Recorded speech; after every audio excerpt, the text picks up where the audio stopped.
being in conversation and community with everyone today, I returned to one of my kind of favorite organizers in the space of abolition. And I think to kind of help ground us to really receive the powerful message Sabrina has prepared for us today, that it'd be best that I just read, just a really quick quote to kind of get us prepared to be in the space of receiving. And so that favorite organizer of mine is Miriam Kaba. I'm sure many of you are familiar. And in the resource I'll mention in a second, that Sabrina has created for everyone, and I mean everyone here and just the public more broad, you will also find a link to this book. But it's called We Do This Till We Free, Abolitionist Organizing and Transfer Justice. And really in this particular essay, Miriam is referring to Ruth Wilson Gilmore, who's another amazing activist, and scholar in the space of abolishing carceral systems. And the quote said, "Building a different world requires that we not only change how we address harm, but also that we change everything. The industrial complex is linked in its logics and operation with all other systems, from how students are pushed out of schools when they don't perform as expected, to how people with disabilities are excluded from our communities, and the ways in which workers are treated as expendable in our capitalist system." So changing everything might sound daunting, but it also means that there are many places to start, infinite opportunities to collaborate, and endless imaginative interventions and experiments to create. So I'm really excited to be in this space and to receive this message from Sabrina today, because I also very much believe that in order to kind of build something effective, you have to really understand the ins and outs of what we're currently experiencing.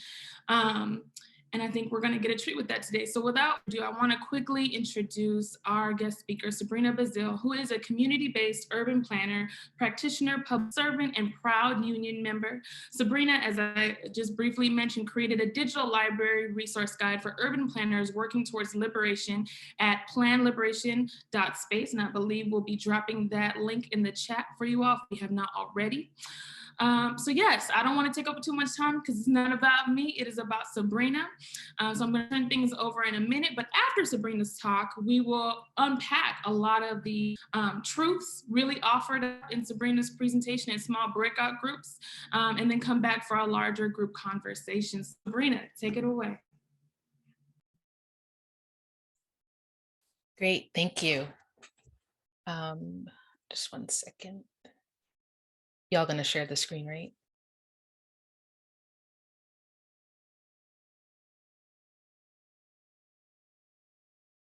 Okay.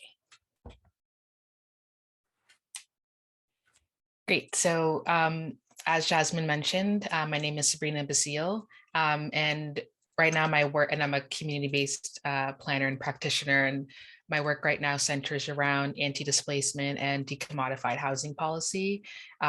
And I created the Plan for Liberation website library because as I was unlearning on my own in the Black radical tradition, and kind of better understanding my own call to arms, I felt that mainstream state-based planning and planning education was limited in its ability to make explicit connections to settler colonialism and anti-colonial resistance. So I'm excited to be here and be invited by BlackSpace to talk about abolition and decolonized planning and how we can put this framework into practice. You can move to the next slide. So for the agenda, I will just walk through some historical truths and ground setting on settler colonial urbanism, walk through some tools that we can use to plan with an abolitionist and revolutionary pedagogy, highlight two models of anti-colonial and anti-capitalist resistance, and then provide some discussion questions to reflect on. Next slide. In historical ground setting and truth telling, it's important that we understand racial inequity and uneven urban development as a result of enduring historical processes and structures linked to settler colonialism. So by tracking settler colonial urbanism in the US, we can see that Black America has been defined and confined as an internal colony, an oppressed nation of the United States controlled by an occupying police force.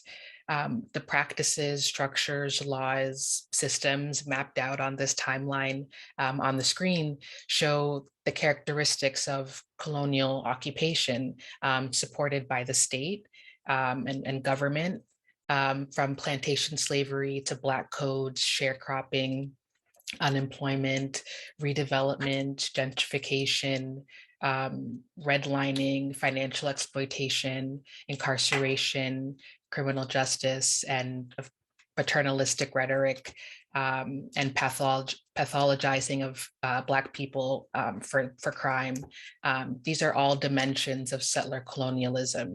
And understanding these dimensions as settler colonial urbanism helps us understand the dynamics of racialization and dispossession. Next slide. So how can we begin to see the possibilities of abolition and decolonization in planning and urbanism?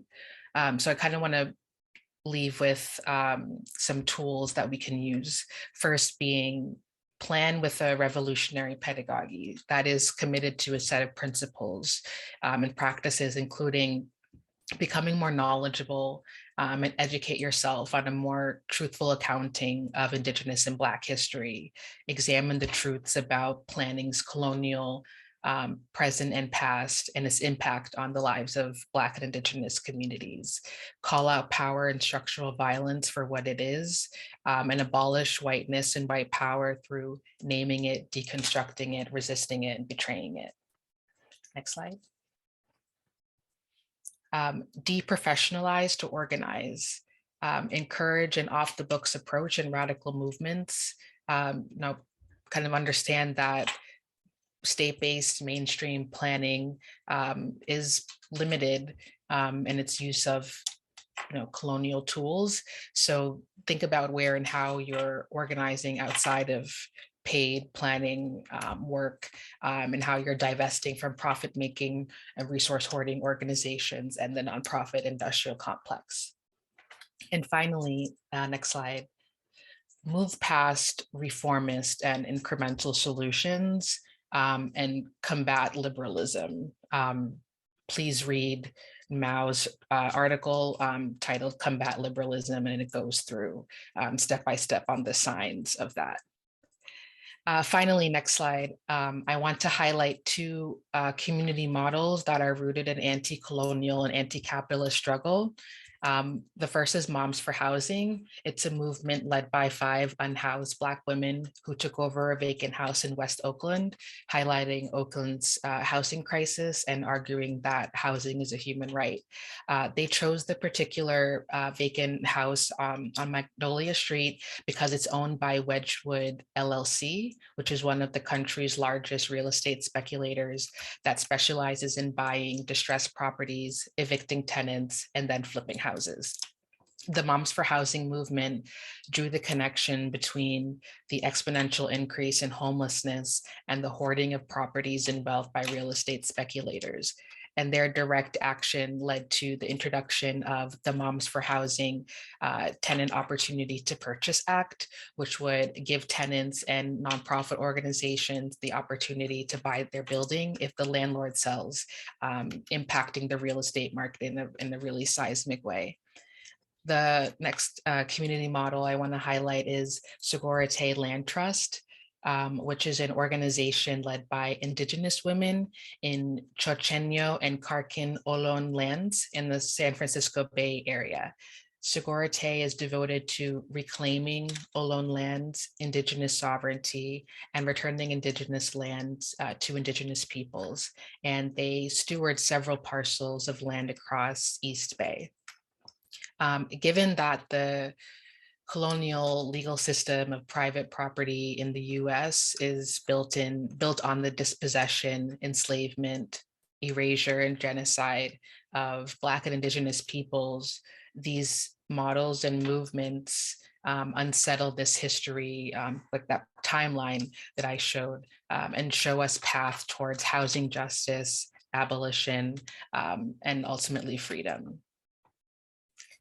So before you go in breakout groups, I want to leave you with some final questions to reflect on. If you go to the next slide, I'd love for you to think about how we can begin to consider the possibilities for abolition and decolonization when state-based planning and planning education remain constrained within settler colonial frameworks, and how will you navigate liberalism in white centrism as you engage more liberatory and abolitionist planning, and how you plan to educate yourself and your community about the truths of settler colonialism and how it still endures in urban forms, and its impact on the lives of Black and Indigenous communities, and how you plan to take responsibility for this teaching and learning.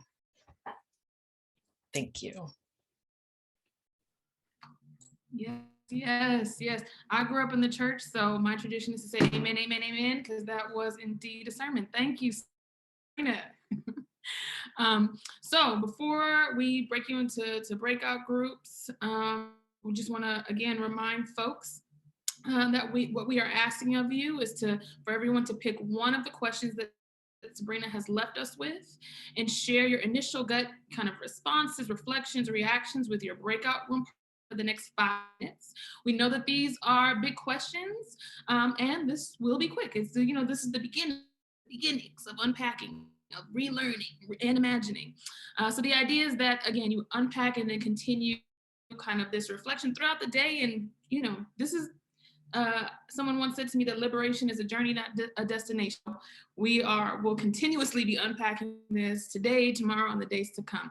So I believe that we should be breaking people out into rooms right now. If you see the, little box, whoop, yep, go ahead and join. So I'm going to kick us off. So this portion of our program is the conversation, right? But we're going to kind of format it in the way of question and answer with Sabrina, and I will, as the MC, take the privilege of being to ask the first question, and then I believe you all should be dropping some questions on the Miro board. I believe that probably is provided either in the email or the chat. So as we're talking, if you have not had that opportunity already to drop questions on the Miro board, please do, and we will pull them from that, and that's how we'll go about facilitating our Q&A. So first question that I have for Sabrina, again, y'all know I'm in love with Miriam. So I thought I might pose the question to Sabrina that Miriam poses to all of us, right? So when we're thinking about kind of like beginning our abolitionist journey, she recommends that we don't necessarily start with the question, what do we have now? What existing structures we have now, and how can we make them better? But instead, encourage us all to ask ourselves, what can we imagine for ourselves and the world? And that, kind of asking ourselves that question offers us an opportunity to kind of like think beyond the bounds of what we know, right? Because we're all indoctrinated in these systems. So in fact, if you just pull us out them today and drop us somewhere else without having the space to actually imagine and do some world building about what we want to, what kind of lives we want to live, what kind of systems we want to, kind of community we want to be in, there's a high likelihood we'll just replicate the same thing that we're already indoctrinated in. So my question to you, Sabrina, is I'm curious about your process, right? Like, I find for myself, it's easy to say, like, we need to engage in radical imagination. I mean, just imagine something different, but what does that actually look like? What recommendations do you have for folks around kind of, at least even just maybe as a start, creating a space to engage in some imagination, to begin, that exercise of like, world building? What is that new world we're gonna move ourselves into? Thank you for that question. I mean, for me, it really starts from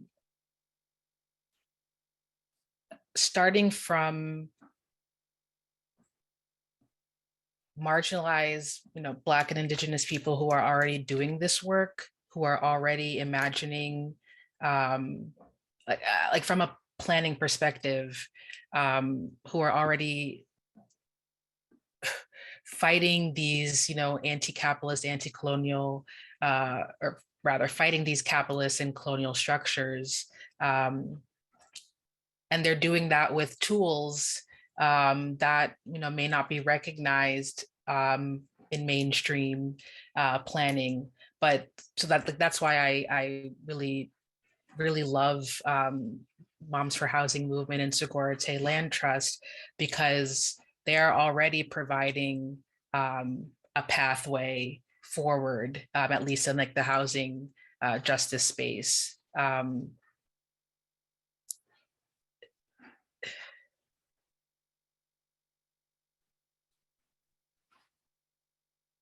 Yeah, if liberalism like loves to focus on like, how do we operationalize this? How do we basically extract these advocate ideas, or more socialist, anti-capitalist, communist ideas, and kind of bring these into the planning system? How do we underwrite it? And you realize that you for me, it's like, it's navigating that. It's like, it almost feels like I have to translate Moms for Housing, a Segurite Land Trust, in ways that the liberal like mind can see. So if it's, if it's a legal tool like Tenant Opportunity to Purchase Act, that just allows us to take properties off of the private market and begin to have it for the social public, then that's okay. Well, let's talk about that legal tool. If it's a community land trust as another structure or model, let's talk about that. But it's always centered and rooted in what directly impacted folks are already doing on the ground, and they already have the language and the tools. And it's, as I guess for me as a planner, to try to translate that up to the liberal mind, which is very limited, because that's just, so it also is on us, I think, to continue to educate ourselves in these truths and in these alternative models as well, so that we can keep pushing back on the like neoliberal narrative that's like, what is to be done? Well, what is to be done? It's being done. Yes. Yes. Sorry, I'm just like, every time you talk, I'm like, yes, yes. Okay, sorry. Quickly, I gave you all the wrong instructions. Forgive me in the beginning. If you all could just drop your questions actually in the chat, that would be amazing. Yes, we already have some amens in the chat. The work is already being done. Yes, we're gonna be quoting you all day, Sabrina. So, want to give, I could ask a million questions all day, but I want to give you all the opportunity to open this up and be in conversation. Any questions, and it doesn't even have to be about the question, anything that came up in you all's conversation. It could be about the presentation more broadly. It could be a question just when you think abolition, what comes up for you? Please drop it in the chat. We want to get a larger conversation going.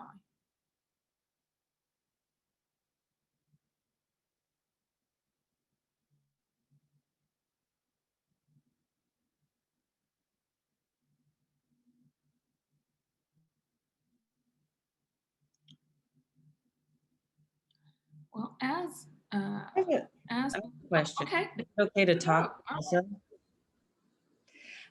One of the things that I've learned recently was from Miriam Kaba around like there's no like abolition land somewhere off into the distance that we can kind of get to in a way. There's no like one set place. And so I wonder how you like kind of do the work and sustain the work when that is the case, right? When we are in a liberalist system where we're like, okay, point A to B, like put the plan in place. We're planners to get there. But there's not exactly a destination. Like, how do you sustain your energy and excitement and learning and creating towards that, wherever it is? Yeah, it's like, as I'm learning that the settler colonial project is never unfinished, it thus reminds me that the ways in which we are countering these violent structures um, is always, like, it's always abundant. We're always going to find creative ways to resist. And I think I continue to have energy in and sustaining myself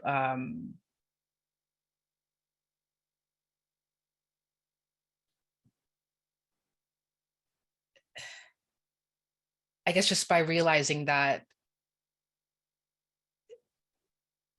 the work is never finished, because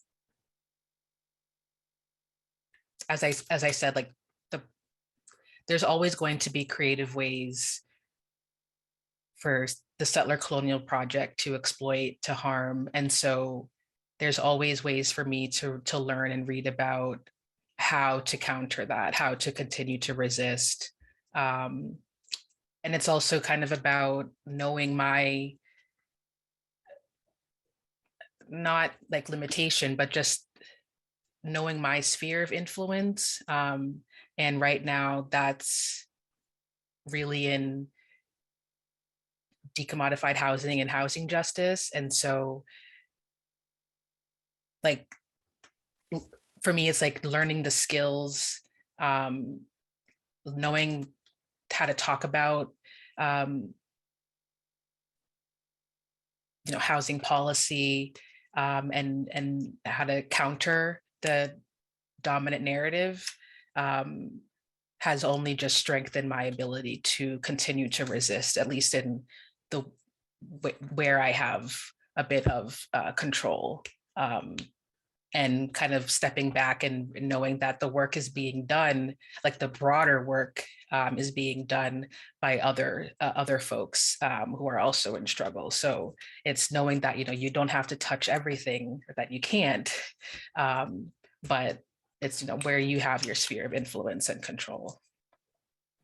Yes, yes, yes, yes, yes. So we have a question from Britt, and it says, do you have thoughts advocating for home ownership for people of color? To me, it feels misaligned with liberation and revolutionary imagination. So again, the question is your thoughts about advocating for home ownership for people of color. Yeah, home ownership and just the system of private property, it was built on the exploitation and erasure of Black people and Indigenous people. So, and the way it's also used now as a vehicle for investment has been used to disproportionately exploit wealth. So it's not a system that I feel works. It's a broken system. And so I advocate more for collective ownership strategies like community land trusts and cooperatives. And that is also going back to kind of the call from the Black Panthers 10-point program, which talks about collectivism through cooperatives and trying to, there's the Black capitalist thought of housing as an investment so that we can reduce the racial wealth gap, but that is not like realistic unless there's reparations. And so what racial equity means for me in homeownership is focusing on collective rather than individual wealth building for people of color. And so that means pushing for like community land trusts and cooperatives.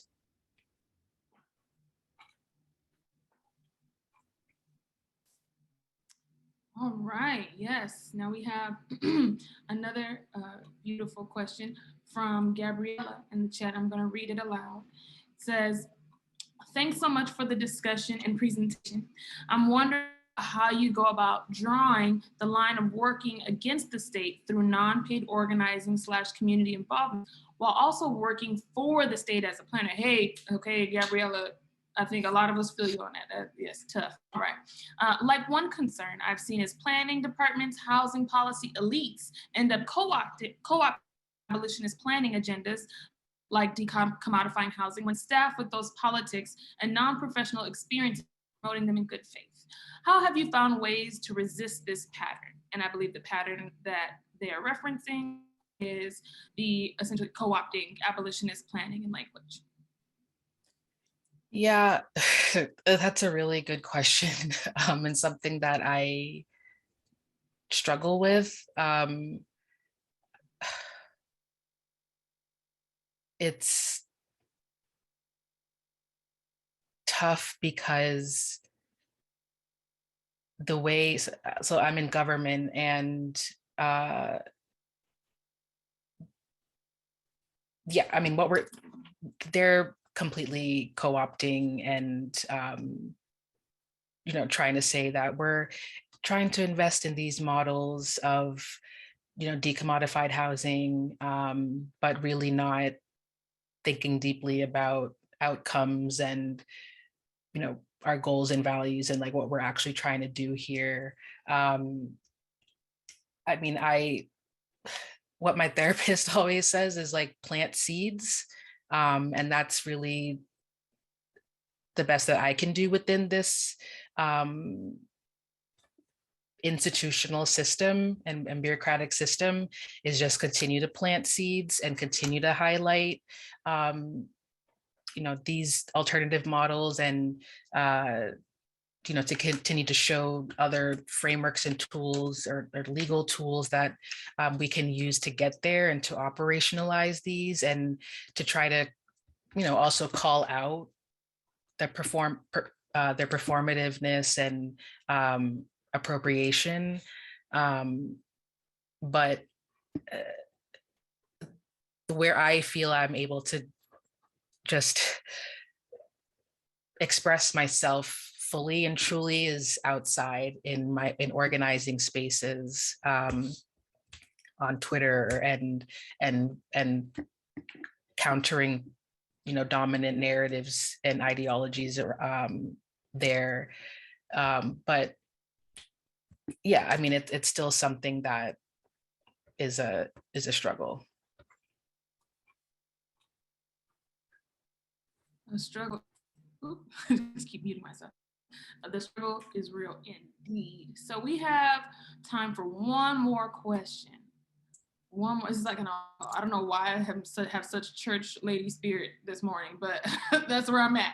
So will anyone come forward? Because we only have time for one left. I even invite you to unmute yourself and just go ahead and ask. If you don't feel comfortable. There we go. Thank you. Thank you so much, Sabrina. This has been great. I think I have a very similar question, but I'm particularly interested in the notion to deprofessionalize and, looking at the responsibility of those who work in academia. And I like your idea around planting the seed. My relationship to teaching, I think, kind of wavers. I'm always like at the edge of jumping ship, because that institution there's so many obstacles and it's so thick there. But then I have these moments where I get to plant a seed with a young person who is fighting those same obstacles that I'm fighting, but a little less confident, even though I learned so much from them. And I'm constantly having a kind of struggle around doing more of this type of work, but also participating within the very institutions that creates, almost at like a manufacturing speed, these types of things, and puts it out into the world, into the ethos. It really does seem like the starting point, or at least the tool that's used to manufacture people who go out into the world and make these policies even more effective, if that's a good use of the term. And I'm just wondering how you think about education specifically, I guess. Yeah, thank you for the question. So I got the deprofessionalized organized from an article called "A Response to Abolitionist Planning. There's No Room for Planners in the Movement for Abolition" by Desjardins Dozier. And she explains, like she says, like, to hell with training, and kind of understanding that our planning education, is just continuing to recycle the same settler colonial nonsense, and using the same tools. So I learned what I learned about Black geographies and settler colonial urbanism by reading Kwame Ture, Black Power, by reading W.E.B. Du Bois, Black Reconstruction, by reading books. I mean, that's one of the reasons why I created that website, because I just needed other narratives and languages that were just not centered in whiteness. And that was just not in planning education. That was me just kind of within the Black radical tradition, picking up, going into doing political education and organizing spaces. I even started in DSA doing political education. Just the importance, like, I can't stress the importance of that political education and like off the books, because that's really where we're going to be able to learn about the models that we need to push for in our like violent institutional spaces, because that's like where our charge and our like call is coming from. It's coming from these folks, not the like white folks we're reading about in planning. Hey, say that again. Can we drop that quote in the chat? It's not gonna come from the white folks in planning. All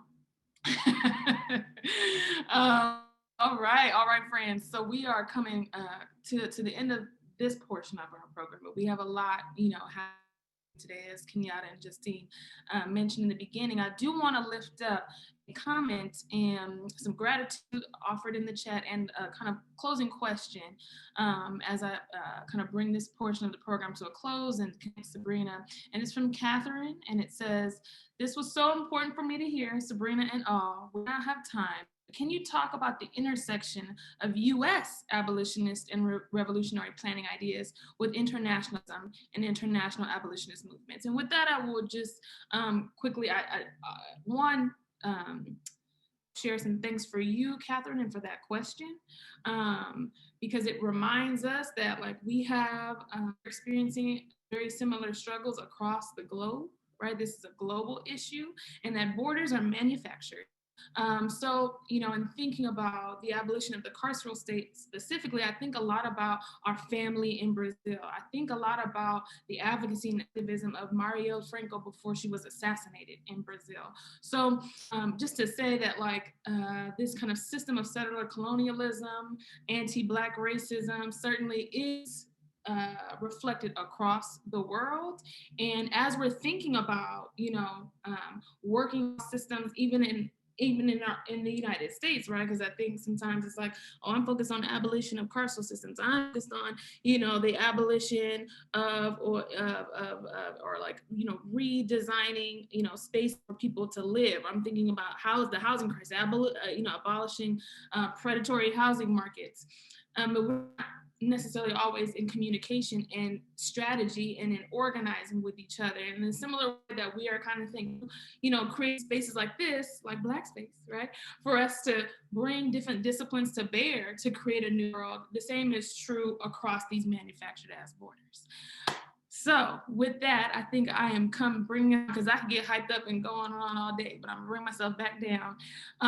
And thanks, Sabrina, so much for imparting so much wisdom, knowledge, and truth on us this morning or afternoon, wherever you are joining us from in the world today. And to remind you all that if you have not already, and yes, there we go, Sabrina, Palestine, across the world. To remind you that if you have not already, to check out the powerful resource that Sabrina has created for us all, really. We dropped that link in the chat. So maybe at lunch, if you have a moment while you're eating your sandwich or whatever, you're nourishing your body with this afternoon, that you check out, or morning, that you check out that resource. So thank you again, Sabrina. And